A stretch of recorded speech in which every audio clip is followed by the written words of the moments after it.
인데 아마 이 세리로 일을 하다 보니까 로마 사람들에게 좀 익숙한 이름을 갖고 싶고, 또 자기가 어차피 세리로 자기가 몸을 담았으니까 이제는 돈과 명예를 어쨌든지 내가 얻어야 되겠다라는 그런 강한 의지를 가지고 자기 이름을 바꿉니다. 마태라는 이름으로 바꾸었습니다. 우리 집사람도 이름을 어느 순간인가 보면 예수들을 바꿨어요. 아버지한테는 은숙이라고 이름을 받았는데 죽으면 죽으리다 하고 한번 살아보겠다고 이제 이름을 바꾸셨더라고요. 그래서 이름을 바꾼다는 게 참 그런 의지가 있는 것 같아요. 근데 마태는 예수님의 제자 가운데 참 독특한 위치에 있는 사람입니다. 왜냐하면 세리라는 직업 때문입니다. 당시에 이 직업은 아주 비난받는 직업입니다. 파렴치범으로 매도당하는, 그래서 당시의 여론으로 본다면은 예수님의 제자로서는 부적격한 사람 중에 한 사람이 바로 이 마태입니다. 여러분들 지도자에는 두 부류가 있다고 그러지 않습니까? 한 부류는 세간의 눈을 의식하고 좋은 평판을 얻고자 하는 선비형의 지도자가 있고, 또 한 반면에는 사람의 평가에 좌우하지 않고 뜻을 이루기 위해서 비난을 감수하는 지도자가 있습니다. 그를 리더형의 지도자라고 이야기합니다. 우리 예수님은 선비형의 지도자라기보다는 리더형의 지도자였습니다. 사람들의 눈을 의식하기보다는 필요에 따라서 마태를 제자로 삼으신 것이 그 증거입니다. 많은 사람들의 선입견과 비난에도 불구하고 세리 출신 마태를 이제 제자로 삼으신 것입니다. 그래서 오늘 왜 예수님께서 그 많은 사람들 속에 마태를 제자로 부르셨는가? 오늘 저와 여러분들이 왜 많은 사람들 가운데 하나님께서 부르셨는가? 아마 거기에 응답하는 말씀도 될 수 있으리라고 봅니다. 첫 번째입니다. 예수님께서 마태를 품으신 것은, 세우신 것은 낮은 자를 품으라. 낮은 자를 품어야 세계가 넓어진다라는 거죠. 세상이 넓어진다는 거죠. 한때 김우중 회장님이 세상은 넓다라고 이야기한 적이 있는데, 당시에 세리라는 직업은 죄인 취급당하고 매국노로 취급받는, 그것도 그것이었지만은 이 세리는 세금을 자의대로 이제 책정을 해서 적당하게 자기의 부를 축적하는 것 때문에 동족의 피를 빨아먹는 것으로 치부해서 이방인과, 저는 동족이지만은 이방인보다 더 못하다, 그래서 이방인과 창기로 분류해서 비난으로 대상으로 삼았던 사람이 세리입니다. 그래서 세리와 죄인은 동격인 욕이었습니다. 그래서 이 세리는 그 철저하게 사회와 격리하는, 그래서 철저하게 분리를 했습니다. 그래서 공동체 이론이 안 될 뿐만 아니라 재판을 받더라도 정인으로 인정을 하지 않고 법적인 자기까지 박탈했습니다. 회당의 출입과 예배 참식을 금할 뿐만 아니라 헌금조차도 더러운 불의한 돈이라고 거절했습니다. 이 같은 분위기 속에 예수님께서 세리 마태를 제자로 삼으셨다는 것, 아마 예수님의 제자들이 더 충격을 받았을 거예요.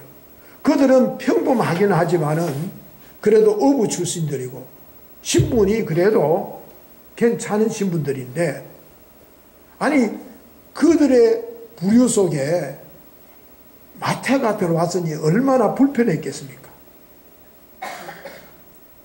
그럼에도 불구하고 예수님께서 세리 마태를 제자로 삼으신 것은 세리도 제자가 될 수 있고 하나님 앞에서는 구원받지 못할 사람이 없다라는 강한 메시지를 담고 있었던 것입니다. 누구나 하나님 앞에 나오기만 하면은 구원받을 수 있고 일꾼이 될 수 있고 또 하나님의 종이 될 수 있다라는 강력한 메시지를 담고 있었던 것입니다. 그래서 예수님께서 세리마태를 부르니까 세리마태가 너무 감격스러워서 즉시로 자기 집에 예수님의 일행을 초청합니다. 잔치를 베풀고 거기서 식사를 나누고 있는데 많은 사람들의 수군거리는 비난하는 소리를 예수님이 듣게 됩니다. 그래서 예수님께서 비난하는 자들을 향해서 한번 물어보자. 건강한 자에게 의사가 필요하냐, 아니면 병든 자에게 의사가 필요하냐. 나는 이 세상에 죄인을 부르러 왔다. 의인은 아니다. 라고 말씀을 해주십니다. 나는 인생의 바닥조차도 구원받아야 될 사람들이고 그 사람도 하나님의 종이 될 수 있다라는 것을 예수님께서 선언하여서 말씀을 던져준 겁니다. 높아지는 게 귀한 게 아니라는 겁니다. 낮아서서 많은 사람을 품을 때에 그게 바로 세상을 넓게 사는 것이고 그것이 높아지는 삶이 된다라는 것입니다. 그래서 누가복음에는 이 말씀의 병행구와 함께 이어지는 말씀이 나옵니다. 그러면서 예수님이 던져주시는 말씀이 새 술은 새 부대에 넣어야 된다라는 말씀으로 결론을 내립니다.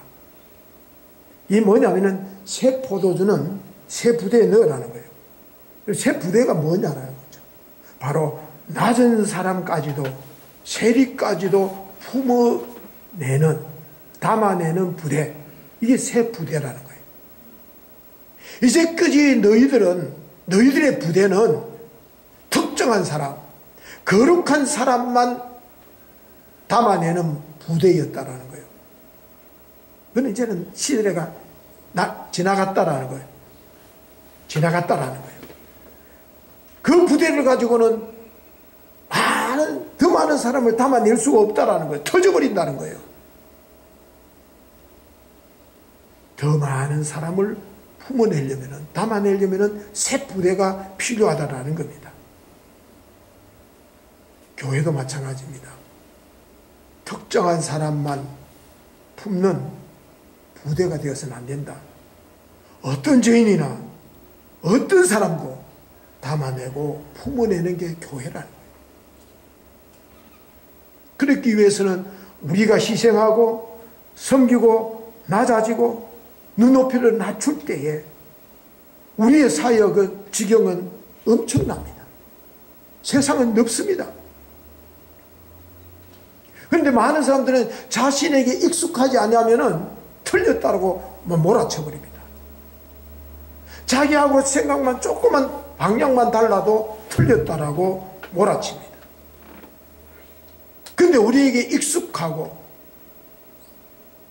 나에게는 좀 편안하다 할지라도 이것을 포기할 때에 더 많은 사람들을 품어내는 교회가 될 수 있는 거예요. 그게 지도자예요.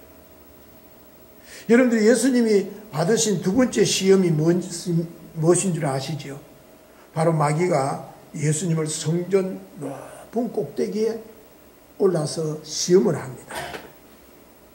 예수님을 높은 곳에 세워서 유혹을 했다라는 거예요. 이런 면을 보면은요, 높은 곳은 축복이지만은 때로는 우리는 달리 생각해야 될 것은 시험의 장소도 된다라는 거예요. 그래서 높은 곳에 있다라는 것은 시험의 장소에 있다. 높은 곳에 올라간다라는 것은 시험 들기에 딱 좋은 곳이라는 것도 놓쳐서는 안 된다라는 거예요. 그럴 때 우리가 해야 할 일은 하나님께서 높여주셨다 할지라도 그 높은 곳에 있는 것을 가지고 낮은 곳으로 내려와야 된다라는 거예요. 실력을 가지고 내려와야 된다라는 거예요. 주여 여기가 좋습니다. 초막셋을 짓고 살지요. 아니야. 내려가라. 낮은 곳으로. 저 낮은 곳으로 내려가자는 거예요. 근데 오늘날 얼마나 많은 사람들이 높은 곳에 더 머물려고 하다가 끝이 안 좋을 때가 많아요. 추할 때가 많아요. 내려갈 때를 알아야 된다는 거죠. 저도 지금 고민 중에 있습니다. 제가 지금 내려놓아야 될 때인데 그때가 뭐냐는 거죠. 여러분들 우리 예수님은요 온 우주 만상을 창조하신 창조주 하나님이셨습니다. 그 창조주 하나님이 인간의 몸을 입고 낮아지셨습니다. 말구에까지 내려오셨습니다.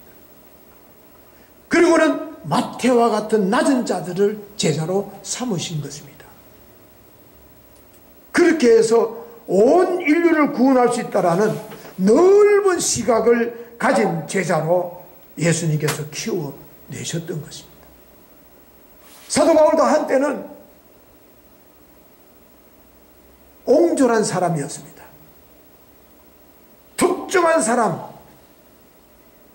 그 부류의 사람들만이 시각에 사로잡혀서 예수를 죽이고 예수의 제자들을 죽이려고 했던 것입니다.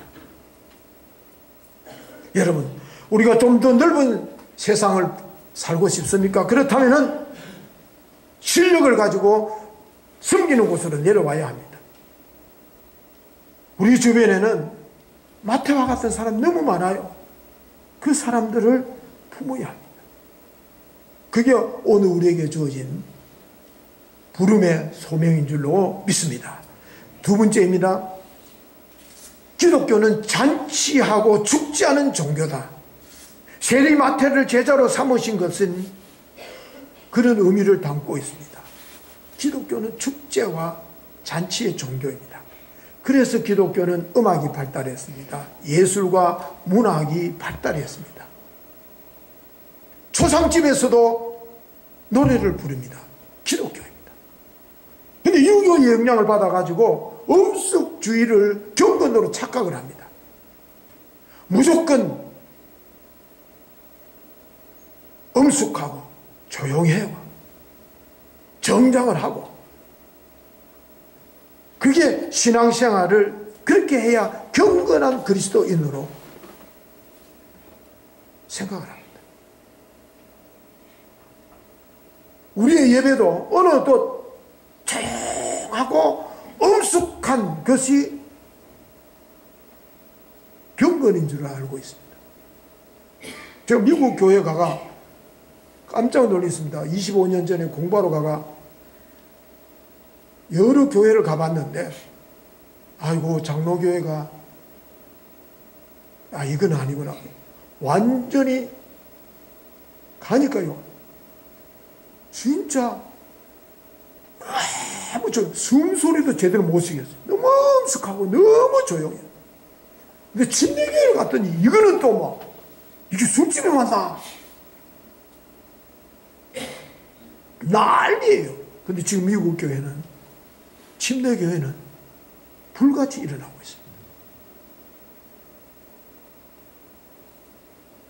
여러분들 기독교가 말하는 경건은요 그런 외형적인 게 아닙니다.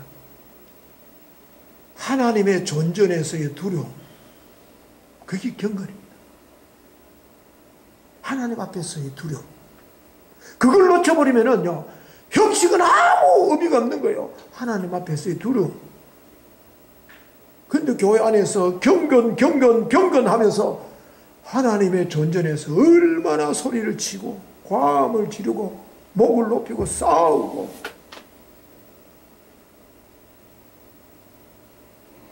진짜 경건을 몰라서 그래요. 내가 하나님 앞에 서 있는 존재라는 거야. 자, 거기만 머물면 안 됩니다. 내가 하나님 앞에서 죄인으로 더럽고 떨리지만은 이 같은 나를 주님이 구원해 주셨다, 품어 주셨다, 감격하고 기뻐서 춤추면서 예배하는 거예요. 그 기뻐하는 마음이 진짜 경건이라는 거예요. 믿습니까? 여러분, 경건을 잘 알으셔야 돼요. 보십시오. 오늘 본문 말씀 속에요, 많은 사람들이 모여서 먹고 마시고 떠들고 즐거워하고 있는데 바리새인들이 제자들에게 와서 찬물을 끼얹습니다. 너희가 어찌하여 세리와 죄인과 함께 먹고 마시느냐고 비난합니다. 한쪽에는 지금 잔치가 벌어졌는데 한쪽에서는 비방을 합니다.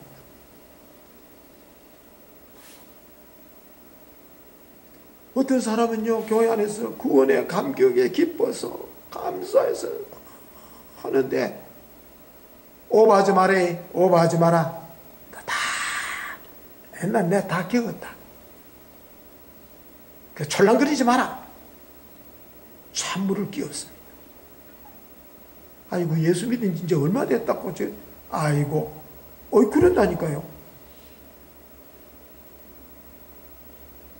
여러분들이 예수 믿으면서요, 기쁨과 감사가 있다. 그건 예수님의 영성이요, 마태의 영성입니다.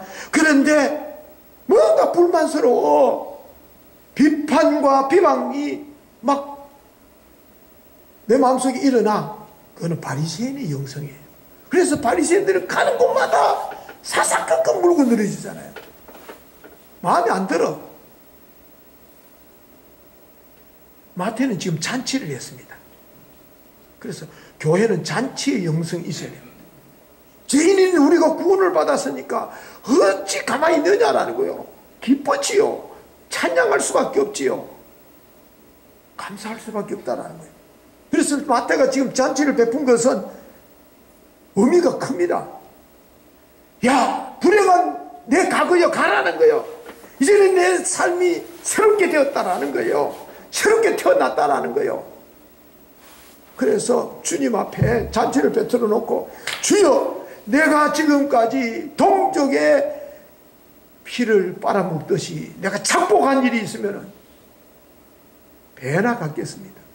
내 재산의 절반을 가져다가 가난한 자들에게 나누어 주겠습니다.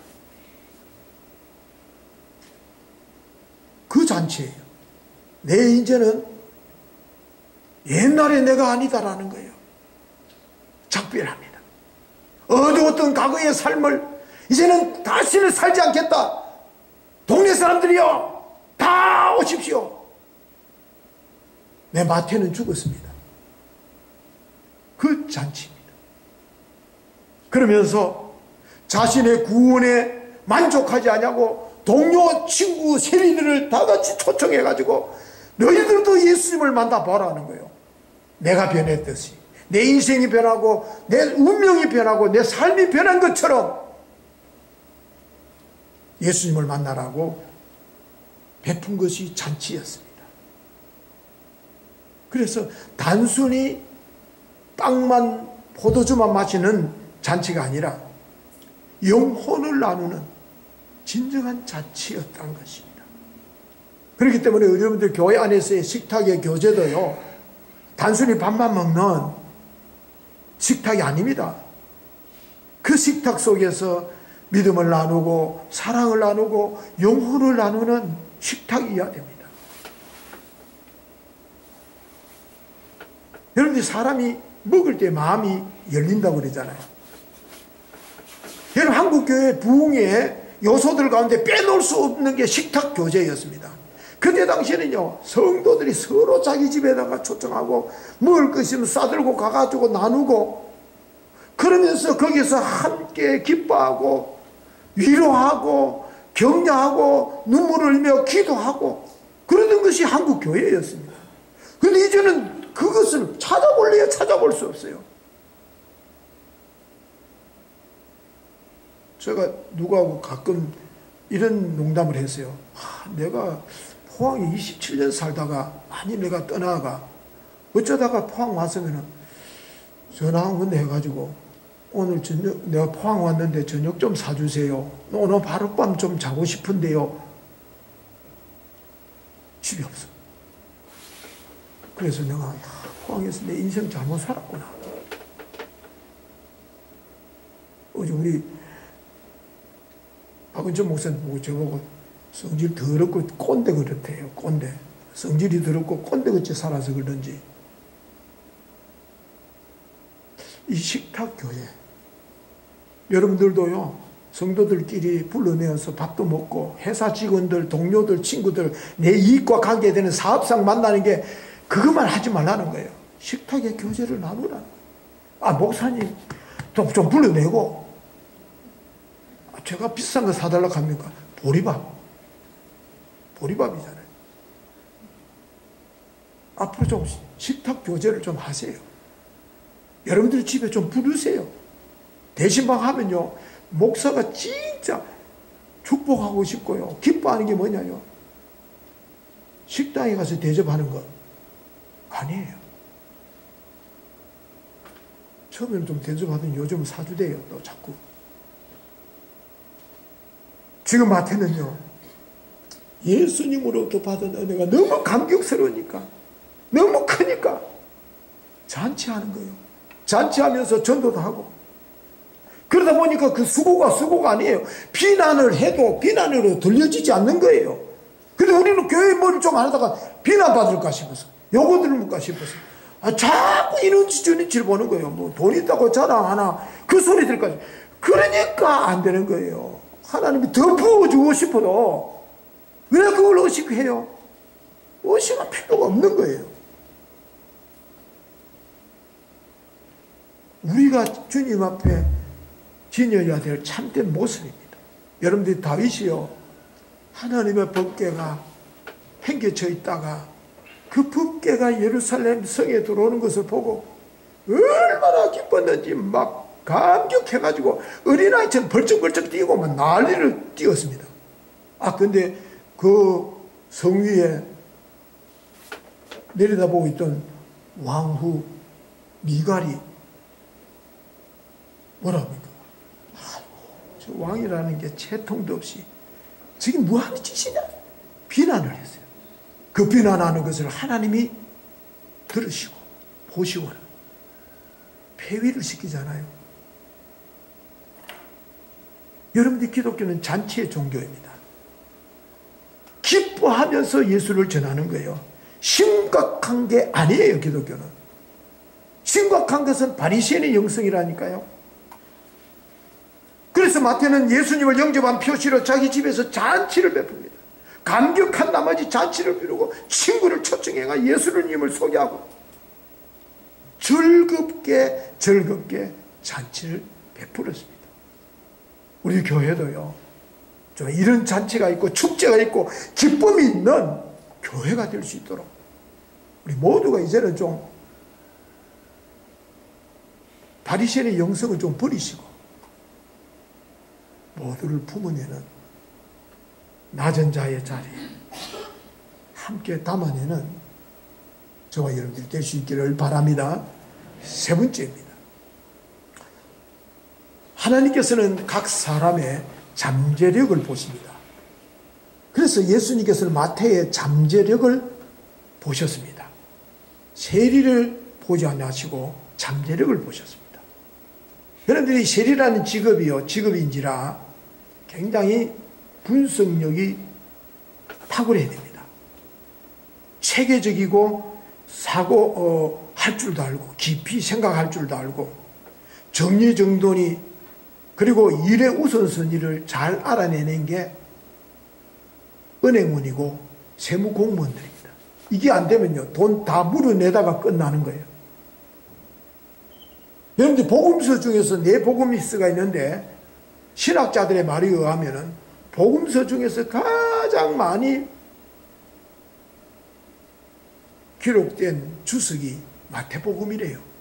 왜냐하면 마태복음 자체가 아주 구조 자체가 체계적으로 잘 되어 있다는 거예요. 한번 생각해 보십시오. 마태복음 5장에서 7장까지를 산상수훈이라고 그래요. 만일 산상수훈이 없는 마태복음 생각해 봐요.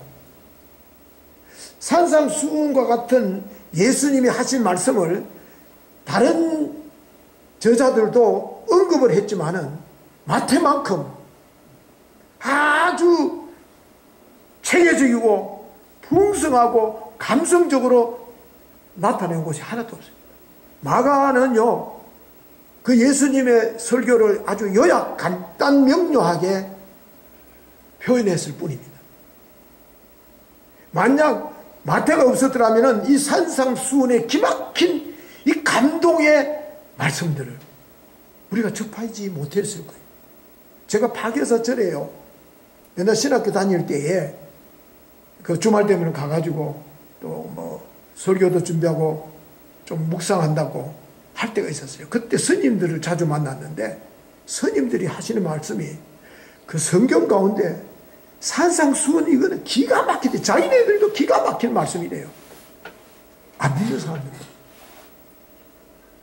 물론 모든 성경이 하나님의 영광으로 기록되어 있습니다.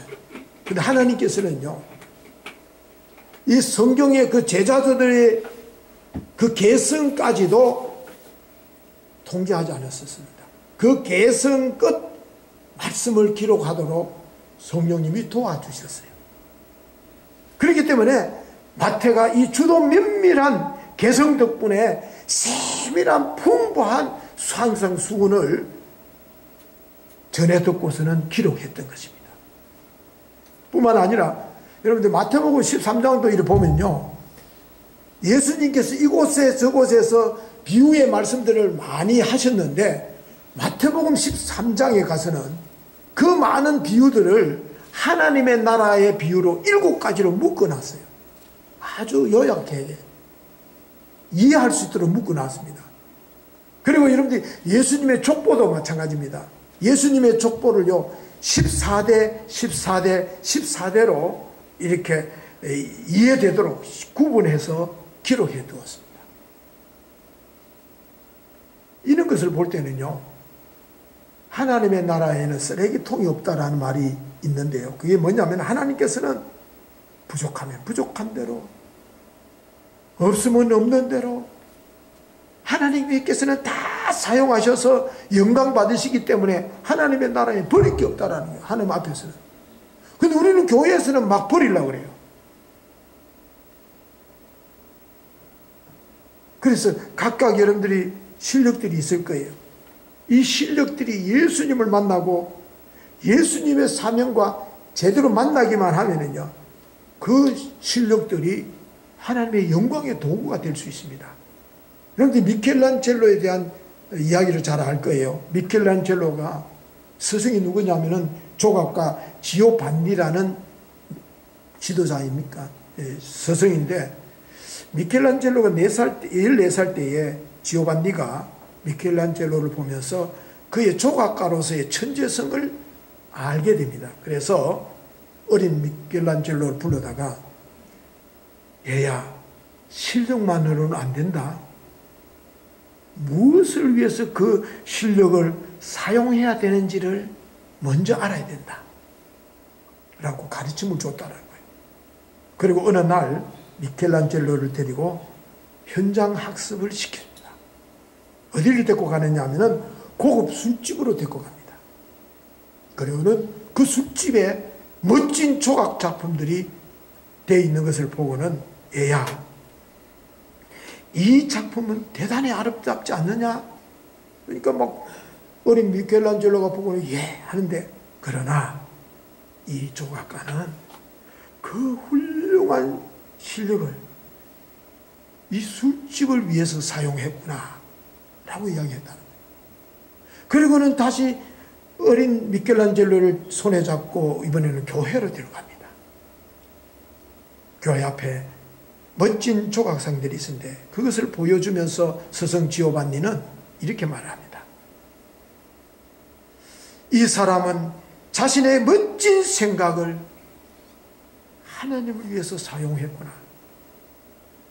봐라, 네가 진짜 거장이 되려면은 너의 재능과 너의 생각과 너의 사명이 어디에 손을 잡아야 되는지를 유념해서 살아야 된다라고 일러준다라는 거예요.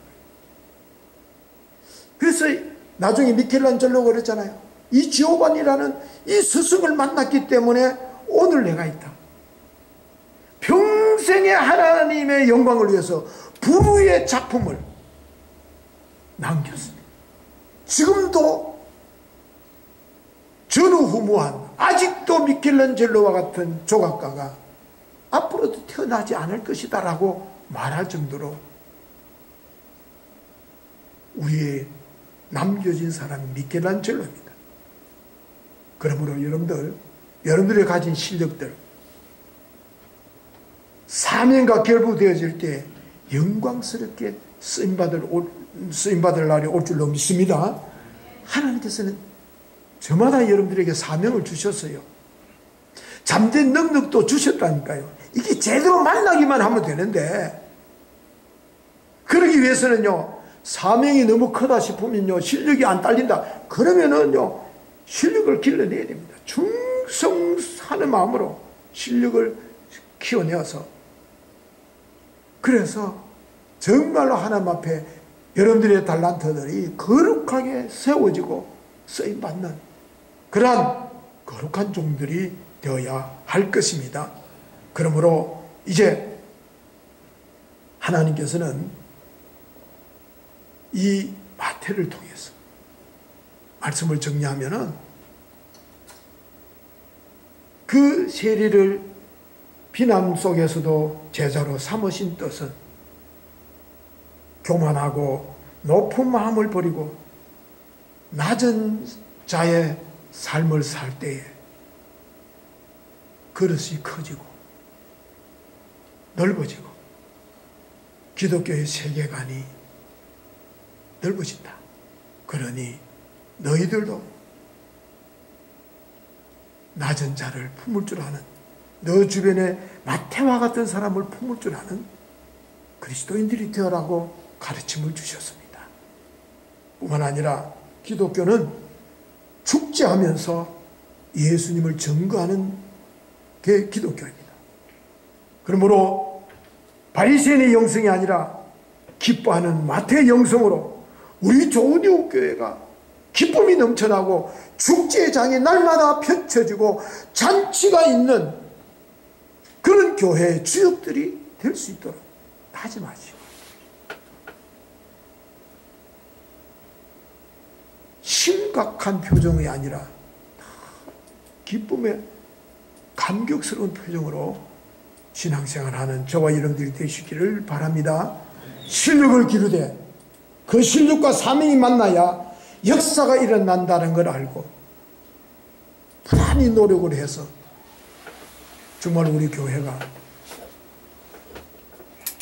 많은 사람들을 다 품어갈 수 있는 교회, 축제가 기쁨이 넘치는 교회, 사명자들이 차고 넘치는 그런 교회가 될 수 있도록 이제부터 힘써 나가시는 저와 여러분들이 되시기를 주님의 이름으로 축원합니다. 기도하시겠습니다. 하나님 감사합니다. 이제 낮은 자를 품는 저희들, 잔치의 영성으로 기쁨이 축제가 넘쳐나는 교회요, 잠재력을 가지고 실력을 발휘하여 하나님의 교회를 든든히 세워나가는 우리 모든 성도들 되게 하여 주옵소서. 예수님의 이름으로 기도하옵나이다. 아멘.